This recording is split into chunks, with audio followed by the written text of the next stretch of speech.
Welcome to robust news. Robust news में आज हम बात करेंगे लव जिहाद और उसके अश्लील प्रचार के। हम खबरों को लाते हैं बहुत छांट कर और बहुत चुन कर और बहुत खोज कर, इसलिए बने रहिएगा चैनल पर। भाजपा लव जिहाद के राग को क्यों नहीं छोड़ रही है, हम इस विषय पर बात करेंगे। वह हिंदुओं में भय बैठा रही है कि हमारी स्त्रियों का इस्तेमाल करके विधर्मी अपनी संख्या बढ़ाने का षड्यंत्र कर रहे हैं। विधर्मियों की संख्या वृद्धि समस्या है। संख्या ही बल है और वही श्रेष्ठता का आधार है।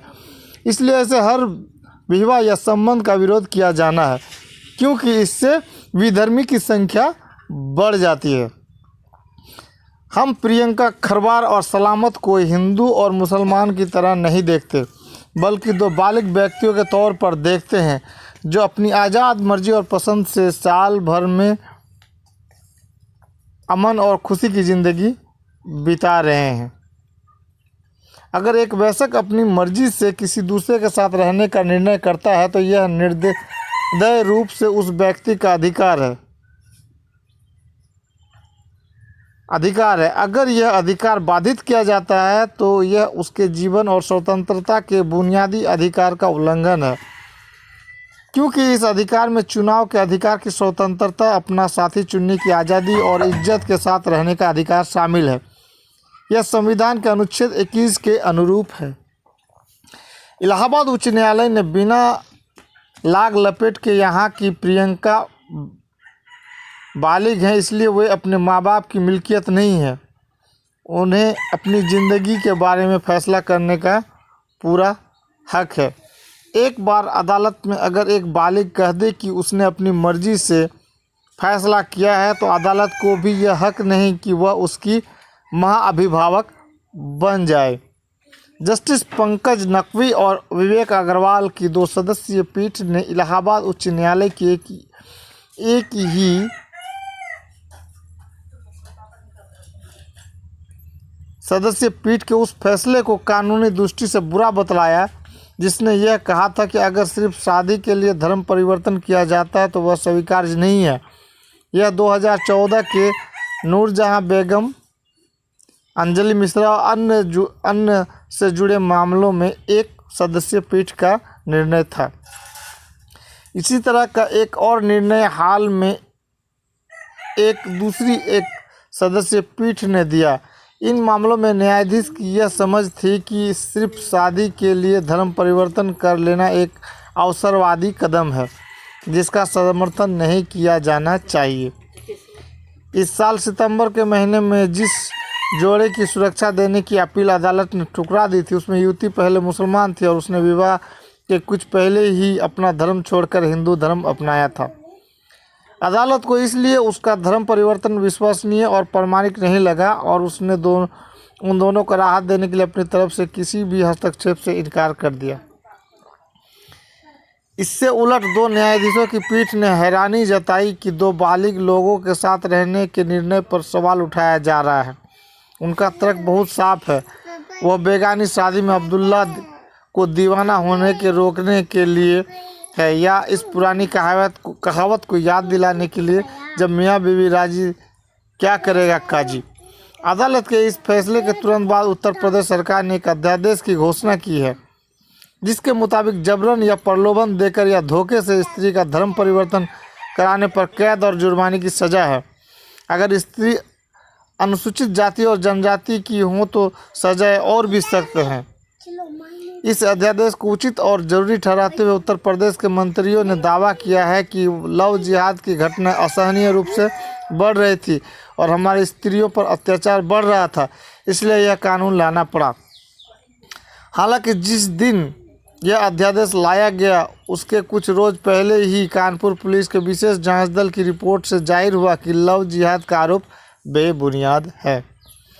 शालिनी नामक एक स्त्री ने एक वीडियो जारी करके सार्वजनिक रूप से घोषणा की थी कि उसने अपनी मर्जी से धर्म परिवर्तन किया है और शादी की है।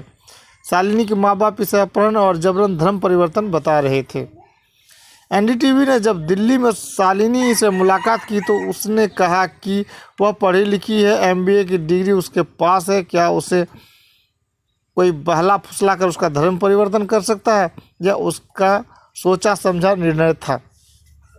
शालिनी और उसकी तरफ ही एकता ने अपने माँ बाप की बात को गलत बताते हुए धर्म परिवर्तन और विवाह को अपनी मर्जी का चुनाव बतलाया।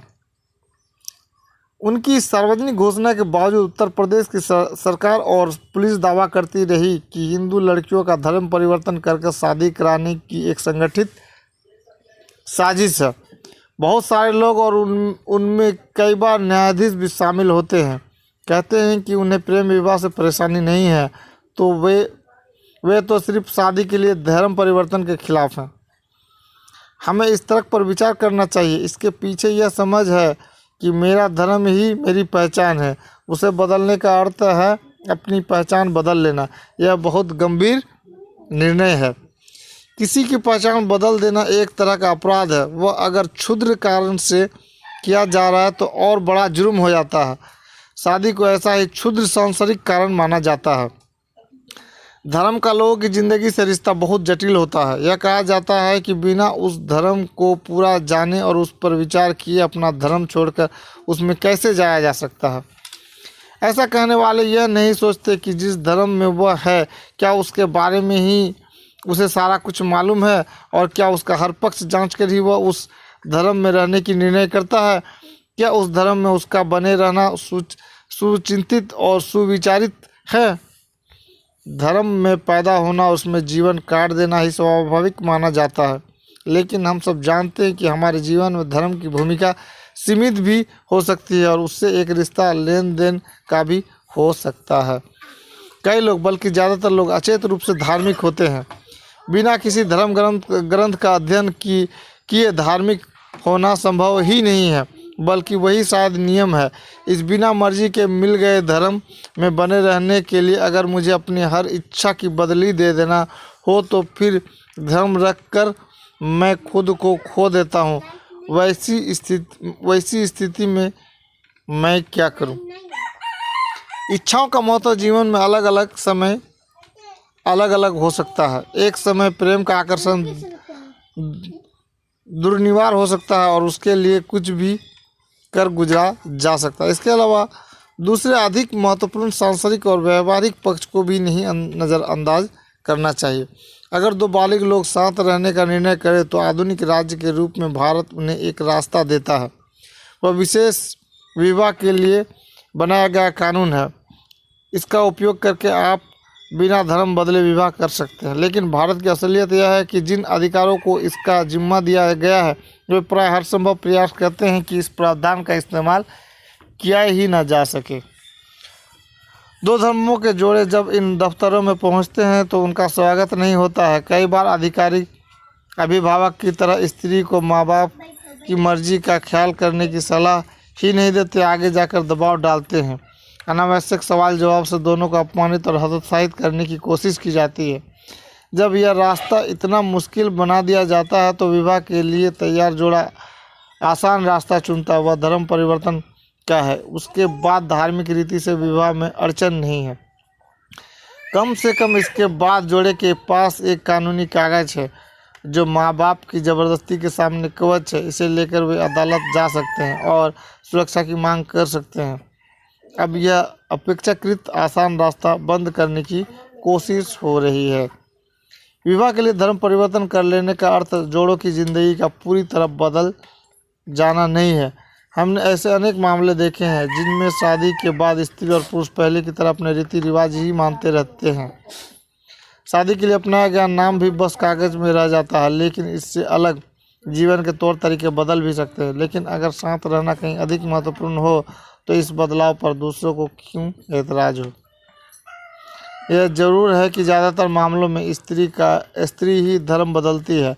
इसका कारण फिर वह पितृसत्तात्मक वर्चस्व की विचारधारा जिसमें धर्म बदलने या ना बदले स्त्री की अवस्थिति गौण मानी जाती है, जिसे पुरुष के अनुसार बदला जाना चाहिए। शादी के बाद पहले नाम बदल दिए जाते थे। कुल नाम अभी भी बदल दिए जाते हैं। जो स्त्री अपने विवाह पूर्व का कुल नाम जारी रखती हैं वे भी इस विडंबना को जानती हैं कि आखिरकार उनके पिता का है, माँ का नहीं। घर लड़की का बदलता है, लड़के का नहीं। बिना इस संरचना को समझे यह समझना कठिन है कि क्यों ज़्यादातर मामलों में लड़कियां ही धर्म बदलती हैं।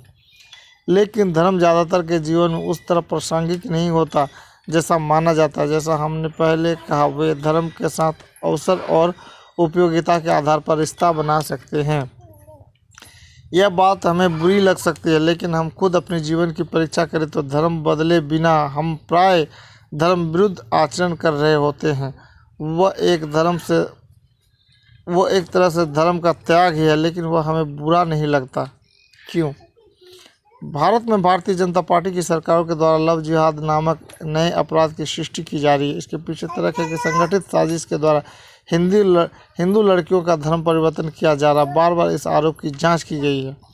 उत्तर प्रदेश की पुलिस की हाल की जांच में तो यह आरोप गलत पाया गया। उसके पहले कर्नाटक और केरल में भी इस आरोप की जांच की गई थी और यह झूठ पाया गया था। लेकिन आम समझ यह बना दी गई कि मुसलमान कोई भी काम व्यक्तिगत निर्णय से नहीं करते, वह एक सामूहिक निर्णय होता है। वह चाहे व्यापार करना हो या प्रशासनिक सेवा में जाना, वह सब कुछ एक अभियान है, मुहिम है और भारत के हर हिस्से पर कब्जा करने की साजिश है। वैसे ही प्रेम और विवाह भी व्यक्तिगत नहीं माना जा सकता। क्यों इस राग को भाजपा नहीं छोड़ रही है? वह हिंदुओं में भय बैठा रही है कि हमारी स्त्रियों का इस्तेमाल करके विधर्मी अपनी संख्या बढ़ाने का षड्यंत्र कर रहे हैं। विधर्मियों की संख्या वृद्धि समस्या है, संख्या ही बल है और वही श्रेष्ठता का आधार है। इसलिए ऐसे हर विवाह या संबंध का विरोध किया जाना है, क्योंकि इसमें विधर्मियों की संख्या बढ़ जाती है। इस तर्क के मुताबिक एक भी विधर्मी का बढ़ना भारत के लिए खतरा है। विवाह इसका साधन है, इसलिए उस पर पहरा जरूरी है। इस तर्क को समझना जरूरी है। यह मूर्खतापूर्ण है, लेकिन इससे इस तरह की अश्लीलता कम नहीं हो जाती। कैसी लगी है खबर? कृपया चैनल को सब्सक्राइब करें, कमेंट में अपनी राय दें। आपका दिन शुभ रहे। Thanks audience, thanks listener.